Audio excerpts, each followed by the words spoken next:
am sitting with many horticultural rock stars, and we are going to hear from them on a topic that has been a leitmotif of many of our discussions over the last few days, historic properties and how we adapt them to current needs. Now, we've been talking about programmatic needs. Today, we're going to look at ecological challenges for these historic parks and landscapes, and we could have no better than these three who are with us today. I'm just so delighted. Briana Frank, who has her own tree company, Tree Health Management, a consulting arborist who consults not only here but at other great places in Madison and around this area. We have Jeff Epping, who is the former Director of Horticulture at the Olbrich Botanical Garden in Madison, and as Tom said to us earlier, come back soon and go see those botanical garden. It's well worth looking at. And then we have Jensen. Now, I've already told him this joke, so I'll do it to you all as well. When we announced that Jensen was coming to speak, we got an email saying, "You've made a mistake. You say Jensen is coming to speak. Don't you realize he's no longer with us?" And I said, "Yes, he is with us." So this is indeed the great-great-grandson of Jensen, and we are delighted to have him here. He is an ecologist in his own right, working very much with seed mixes and others here in this area, and has been involved with the Yerkes Observatory. So Roy, who was initially going to be with us, cannot be with us, so we're lucky to have these three to talk to us today. So I want to say thank you to Tom, and just say thank you to Yerkes one more time for its incredible hospitality. And I will say that Tom has been in touch with the Olmsted Network now for over 2 years, really working so diligently to observe the planting plan and to adapt it in ways that are sympathetic to the Olmsted design. And so what I thought we'd do for starters today is just talk to each one of you and first find out really how has the Olmsted plan informed your work and what work have you done on the campus. And so Briana, why don't we start with you? Sure. So my work as a arboriculturalist is ultimately to try to recreate the Olmsted plan as close as possible. So we have had to make some changes because there are some existing mature trees that were never on the plan to begin with. There are trees that clearly no longer exist. And our planting plan has had to change according to the disease and insect pressures today rather than so many years ago. So could you tell us a little bit about some of the trees? As I understand it, buckthorn was on the original planting plan. That is such a serious invasive problem here in Wisconsin. We talked a little bit about elm, a little bit about chestnut when we did our tour today. Talk a little bit about that and sort of how you are reintroducing, when you are not reintroducing, and when you don't reintroduce, how do you select the species that you do put in? Sure. So we, of course, do not reintroduce noxious weeds like buckthorn. We've eradicated those from our list of plantings and are continuously trying to eradicate them for our current landscapes. As far as the elm go, we all know that in the 80s we were afflicted with Dutch elm disease. So we have since been able to bring back resistant American elms and hybrids thereof. So the trees that were planted in place of elms are still American elms. They are just resistant varieties. We weren't able to find resistant American chestnuts. So the trees that were planted in place of the American chestnuts do have a little bit of Chinese in them to give them that disease resistance. So we tried to match as closely as possible with the pressures that we have today. I want to stick with you for just a few more minutes. Great. So we all heard from Patricia O'Donnell earlier in this conference where she talked about the replacement of a beech alley in an Olmsted landscape on Long Island. It was suffering, and they have replaced it with 2 different species of oak. So I'd like for you to address that again. How do you pick the successor? And then how do you plan for, say, alleys where you want to have things growing together, same size? How do you anticipate and plan for that in a historic landscape? Sure. So when we're substituting a species, we try to look for something with the same form and relatively the same mature specifications.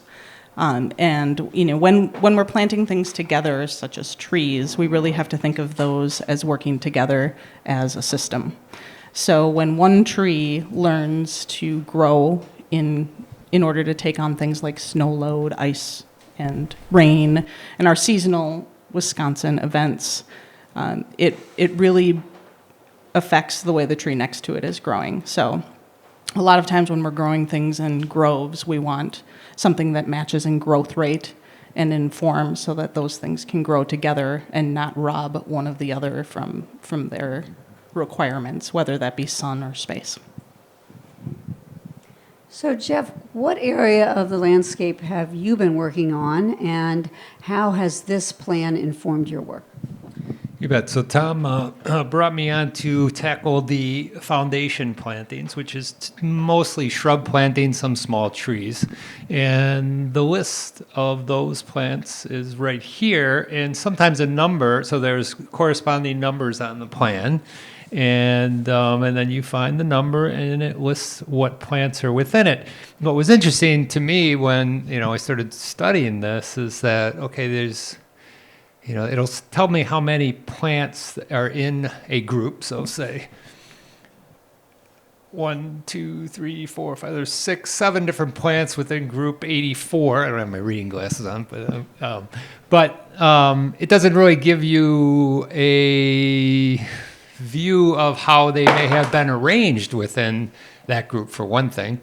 And then within that group, we've found out, there's all sorts of plants that we would probably not put in the landscape. Tatarian honeysuckle, Japanese barberry, privet, we mentioned buckthorn.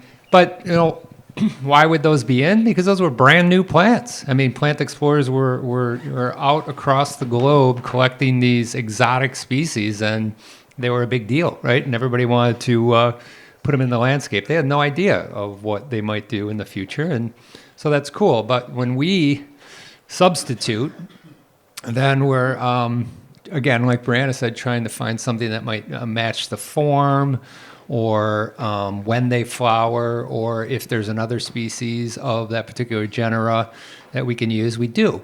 Almost everything on here, though, was just straight species. Like Cornus racemosa, gray dogwood. There weren't cultivars like now of like Hydrangea paniculata, some called people, or late panicle hydrangea. There's got to be 50 cultivars, if not 75, right? So even if I wanted to find some of these plants, it would be difficult. And like Tom and I discussed, would the Olmsteds have substituted modern cultivars for some of these? And the answer probably be yes, like all the other landscape architectural firms across the country have done. And so that was, so a bit of a challenge to figure that out. When I did a deep dive and trying to find photographs of existing shrub plantings and other Olmsted landscapes, I came up empty-handed for the most part to see how they might have been arranged. So, we just put them in, in sort of a logical configuration as you would in a more, designed landscape. And so my, 35 years of experience working with these types of plants at Olbrich and Chicago Botanic prior to that, and so I just kind of delved back into that and visiting gardens in England and France and all those things. So so it's been fun to work on, and we are on phase 1 of 9. So, we just got started out here. It's a big, big building, right? And so we will work our way around. And then one very important thing to think about is maintenance. That is the first question I ask before I design anything for someone, is what is the amount of maintenance that you want to incur. And then I can design from that point onward. And so, in a shrub planting like this, we're trying to keep it relatively low maintenance because it'll be big when it's finished. And then we're trying to select plants that will stand up to the vagaries of not only our temperatures and drought and all those things now, but looking ahead at climate change and into the future, it's going to be a much more challenging place. So keeping that in mind and selecting species based on that as well. So, Jens, to you, what has been your purchase here on this property? What have you been asked to do, and how has the Olmsted plan informed your work? I got involved through Roy and Jeff, a few years ago. Roy's kind of the connector, at least for me out here. Unfortunately, Roy's obviously not here, but we, Tom and Roy and the group kind of came to us and said, hey, we want to create this pollinator meadow. And then looking at the plan, there were these areas called out, these big open spaces that were just called meadow. And that, I think, was mostly turf grass with probably sheep on it, and like there was not. Now, grazing has been reintroduced into some native landscapes around. I think it's a great idea to do so, but that was not necessarily part of the plan here. So how can we create a pollinator meadow? And what is our interpretation of what that meadow is? And I think, just like Jeff said, that when Olmsted have adapted to the times, with current understanding of science and natural resources and things, so an updated meadow now is essentially like a pollinator meadow, a prairie restoration, as we sometimes call it, whatever kind of words you want to use. So we had the distinct idea of, there was 30 to 40 acres of turf out here or so, and so my initial view was, well, let's just convert it all, because I'm that's what I do, and that's what I would like to see more of on the landscape for all the reasons we do it. But we started with about our acre and a half meadow, which I think most people walk through today, and then directly adjacent to it, there's a small little sort of oak woodland kind of recreation where we cleared some of the noxious weeds, and then this fall we're going to kind of meld that into the existing prairie with some understory herbaceous plantings that will be shady in some time, but it'll take 15 years or so. So it'll be kind of more of an open character, more open sun kind of pollinator meadow. So we didn't have a lot of details in the plan. We just had areas that were called meadow. But I have worked on a few other historic sites, and again, like the details are sometimes scant. So, but we always think that based on what we know about these designers and these people, their philosophies would probably align with kind of what we're doing now. So we feel good about, doing what we're doing and introducing modern understanding into these landscapes for sustainability, for biodiversity, for, all the reasons that we do it. Well, we have earlier visited both Lake Park and Washington Park, and one of the issues, particularly in Washington Park, was the introduction of essentially high grass prairie plants throughout the lagoon area and around. And there's been some real question as to whether or not this was historically appropriate and whether or not it was ultimately decimating or undermining the Olmsted design. And I'm curious, as you talk about these meadows, tall meadows, short meadows, vistas, if you're replacing turf, how are you doing it in a way that the vistas are maintained and that the ultimate design is not obliterated? In this instance, we did go with a shorter stature meadow, and as you can see when you go out there, it is relatively short stature. Now it will change over time. These are dynamic things. I think that's the difference with a turfgrass meadow is just going to kind of stay turfgrass sort of forever. So how it melds with the original intent or the original design, I would hope that the Olmsteds would realize all the turf that we have now, that is maintained at such a high level, and by some accounts the most irrigated plant in our country, which we don't eat, which is kind of strange.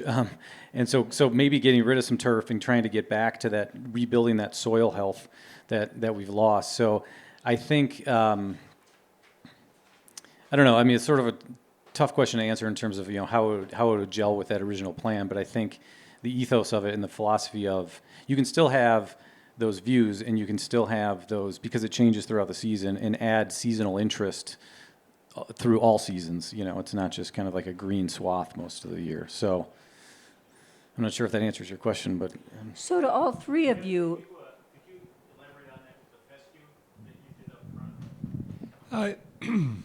Yeah, and turf grass lawn is something I've been attacking for years because there's way too much of it. It uses in some parts of the country 60% of our water usage, and there's a lot of predictions that say that our major aquifers will be dried up by 2050, maybe 2080, if we don't change our ways in a hurry. And there's so much better things that we can do. And however, if there is a situation where we want lawn for recreating, not just the guys who are mowing it and spraying and chemicals on it, but actually using it, I'm okay with that, right? But there's better grasses to use than Kentucky bluegrass, which we use here in the Midwest. It's so needy. And so we have been converting some of the lawns that we do want to have in our designs to fescues. And so there's a number of different fescue blends out there, but a series of fine fescue, which is like chewings fescue, hard fescue, blue fescue, sheep's fescue, red fescue, which all are much more drought tolerant. And then what I have discovered through my work at Olbrich and another institution I worked at is mixing a tall grass blend with the fine fescues. And so those two mixed together really create a very dense, drought tolerant turf. If you want to mow it, you can mow it. It'll be a little less drought tolerant. The root system doesn't develop as deeply if you do.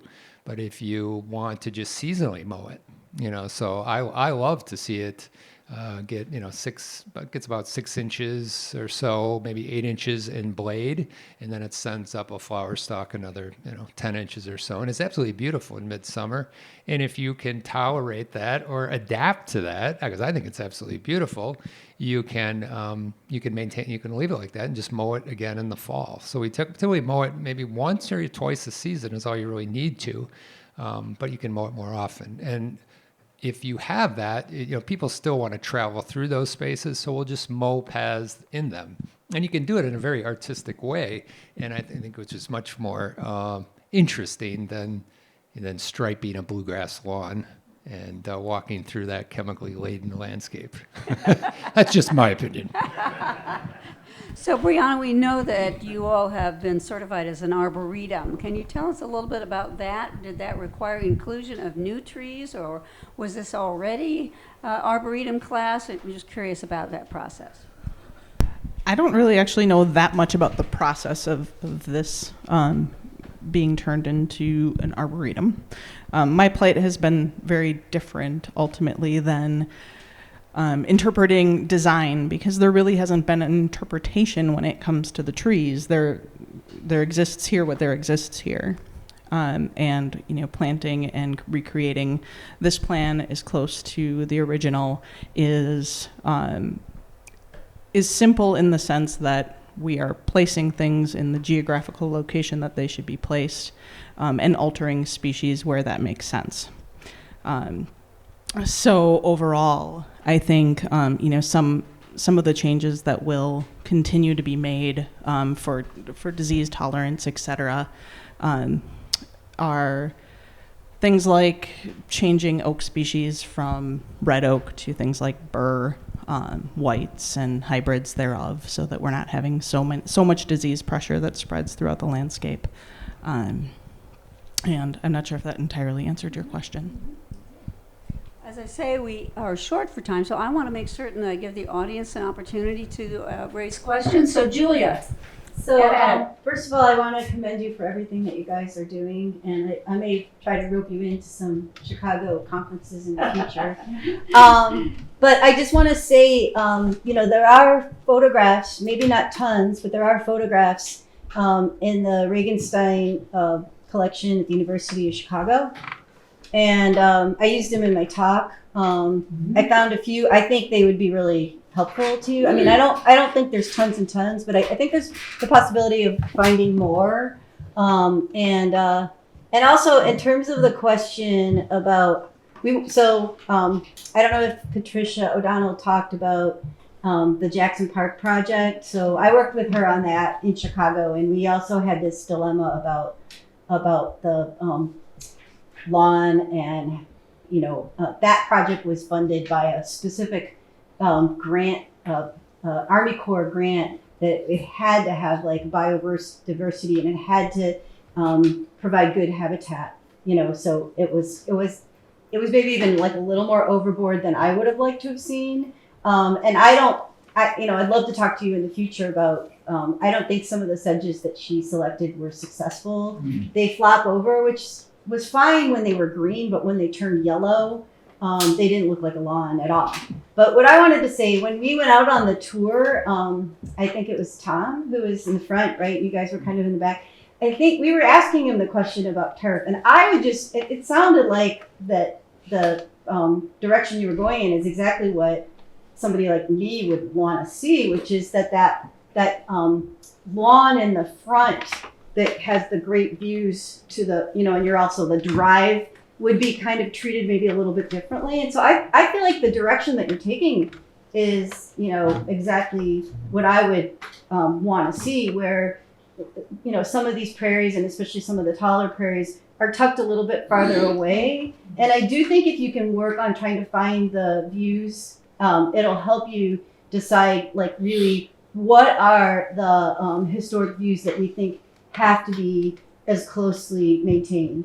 But I really admire hearing about all of the work that you're doing to try to find good alternatives, because it's just going to be more and more challenging as we keep having more pests and other problems with the environment. So anyway, good work, and keep it up. There was, there was always talk of maintaining the oval drive. That was always going to be turf. But there's areas, and there's areas off this map, because the property has gotten bigger, that aren't shown, that driving in. And I remember when I first got out here, just talking to like the grounds people, and they were literally mowing almost every single day, and they had their mower was like 20 feet wide, so they could cover a lot of ground. But I mean, it was like the plan sort of almost tells you that should be the kind of preeminent view, and you had a different experience kind of coming in. And I think I think the plan is really, to me, it looks, and from the experience of going on the walk with you guys, it seems like it really can work well, because if it were totally formal design, I think it would be difficult. But that is the most formal part, and it is kind of an experience of coming in. So I really am excited about what you're doing, and would encourage you to keep it up. Yeah, there's definitely more in the future plans, phase 1 of 9 for you, right? And I will be in touch with you for those photographs, because I would like to see them. I've had some experience in dealing with this type of issue in Washington State. The Capitol grounds was an Olmsted design and a lot of turf. And we were charged with creating a historically sensitive but more ecologically appropriate landscape plan and management approach. And I think it's important to remember that the lawns that the Olmsteds had, they were not the bluegrass manicured. They had sheep. It was a different thing. So it was a little bit closer to a natural landscape than we think of. And I think that the idea of going to more drought tolerant, tougher varieties, you can do a lot. It's not just lawn or no lawn. And I think that nuance has been lost in a lot of discussions. And I think it's really important to be clear about your zoning of treatments of spaces. I think back to Washington Park and how they're just rolling out this tall prairie without regard to what the overall intentions for the park landscape were, or making compromises about where this is appropriate, where it's not appropriate. It's like there's a certain cadre of people that will say, we've got to turn it all back to nature, and it's all got to be big and bushy and native. But that's where the sophistication of thinking comes in. And I'm really equally impressed with how you all are managing it. And I'm a consulting artist too, and I just love what you're doing with this. It's great. This, like, some of this should be published because Yeah, it's a there good are case. so many landscapes and people facing these same issues. Great case. Virginia. I echo what others have said here, and having, I've witnessed landscapes of so many types for so many years, and it's been especially frustrating in Milwaukee when there has been no attention to, and no discussions like what we're just having even right here now, to say what is on the plan and what is it we're going to do. And partly because there is no collaboration, it's like certain people are just making the decisions and they don't want anyone else to even question or ask a specific question. But I think this shows, and I commend all of the people at Yerkes who brought all of you in, because I know that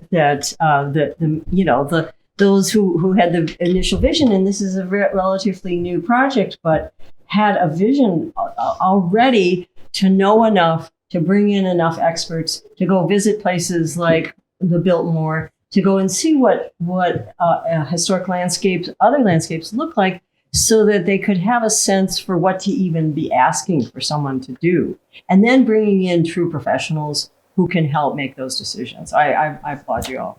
And all that credit goes to Tom, of course. It does. Absolutely. Of course it does. Thank you, Tom. Thank you. Mary Page. Olmsted wanted parks for all, so we haven't really talked about this at all, but animals out here. Well, what has your planning been? I know we have a lot of deer in Maryland that also bring ticks, and I just wanted, how did you embrace that idea or not? If there are any comments on that, that'd be great. I'm not sure I'm embracing the deer all that much because. Are we going to introduce flamingos, maybe? Because here, like in so many parts of the country, the deer population are out of control, out of whack, and so that's been challenging. In fact, Tom and I were just talking to Jens earlier and saying that when we unloaded the shrubs in the afternoon, we set them out in the appropriate spaces for the most part. That was the end of that day. We came in the next morning, and half of the shrubs were already eaten. All the flowers off the hydrangeas, all that sort of thing. So it's a challenge. And when we when I select plants for these designs, we try to select those that will not be palatable to deer. In fact, we did not plant the roses that I had. I was using some good tough disease-resistant roses that would withstand the weather, but they won't hold up to the deer. So we didn't plant those. We'll plant something else next year. The rest of the wildlife, maybe Jens, you could talk a little bit about that. Yeah, I mean, our meadow is focused on some pollinators. We have there's a beekeeper that's keeping bees right next door. So we're trying to attract pollinators. There's some decent bird life in the area because there is some decent habitat just in the neighborhood, and with some of our dead or dying trees have decent cavities. I mean, we see like pileated woodpeckers and red-headed woodpeckers, so that's kind of cool. So definitely encouraging things like that. Bringing wildlife potentially up close. But the main focus has been pollinators. Yeah, we're not obviously introducing ticks. Yeah, I mean in Wisconsin we have a lot of ticks, and Lyme disease is definitely. We're kind of a hot spot along with the Northeast. So that's an unfortunate thing, but if you spend time outside, it's kind of hard to avoid. So, yeah. Let me ask one last question of all three of you. As you've worked on this property and learned more about Olmsted and adapting, have there been any surprises? Anything that you hadn't dealt with before that this property forced you to deal with? Does anything surprise you anymore about the state of trees in a construction or in an urban? No, I mean, like I told you, I initially was really excited to come to the site because of the Japanese pagoda trees that I thought would be here, that unfortunately weren't. on my first visit, but it was really neat to still see the state champion yellowwood out here, and working towards that goal of maintaining and preserving the mature trees in a way that's safe enough for them to live with humans. And that's often where we see the conflict between leaving very urban trees in a state where they are conducive to wildlife and they have those cavities, et cetera. There's great management strategies that we have to keep these trees on the landscape, allow cavities to be in them. We don't need to manicure them to the sense where we are removing all wildlife habitat, et cetera. Arboriculture and urban forestry have come a long way in the last decade in learning to work with the environment around them and also be hospitable to people. Just a question. We were talking about ecological services of trees, and many developers will say, don't you worry, we'll take those trees down and we'll plant 100 more, and so you're going to have more trees than you had before. And Briana, you were talking about the... It just doesn't work that way. So can you just talk about that? When you have a root system of a 150-year-old oak that has been developing for that long, the interactions and the soil biology and the water absorption and a lot of things that we don't quite understand that have developed in that mass of roots isn't something that a small tree can replace. For certain, not immediately, and we're discovering that for decades after, we're still not getting the results of 10 small trees equating the water absorption and nutritional benefits that large mature canopies do. So they are quite literally not replaceable in generations. Jeff, any surprise? I would just say that I'm very pleasantly surprised of the support of this of Yerkes, and so it has made our work so much easier. That planting out there was all done by volunteers. That Tom put together that crew to come in and do it, and it went smoothly, and it's been maintained beautifully. And if you work with public entities, that's not always the case. You can come in, you can do your thing, and then you cross your fingers and hope half of it's alive the next year. So again, I commend Tom and everybody here for making that happen. I would just say, it's very. I feel very privileged to be able to work here. This is quite a special place, both the landscape and the building, and just every time coming out here is fun. And trying to interpret this landscape with our thinking and being humble about it and learning as we go and working with a great group is always a fun process. So I feel happy to be here. We've got more questions, and my staffer is telling me time to close up. So, Dane, one more. Thank you. First, thanks for all your work. You started this conference in Milwaukee at Washington Park. There's a 10-acre lagoon in the park. And so do you have suggestions? And we're in the process of trying to do what you have done. Is there resources or contacts to help us in the pond, the water part of reclaiming, if you will, or bringing back some of the original Olmsted plant? And that's something, I can get information from you later, but we want to try to create a vision for what that lagoon could be and what kinds of habitat and how it connects with the rest of the land, the use, et cetera. Thanks. Maybe. Obviously a lot of details to work out. And I work with, on a lot of projects, some really good water resource engineers on stream restoration and ponds and things that we often collaborate on things like that. So, in an urban environment like that, if you're trying to maintain a healthy aquatic environment, you do have to think about runoff, it's a stormwater. It's going to be a stormwater issue. So you have to think about stormwater and where it's coming from and what it's capturing, et cetera, on the way. So I'll talk to you about some possible names to contact. Thank you.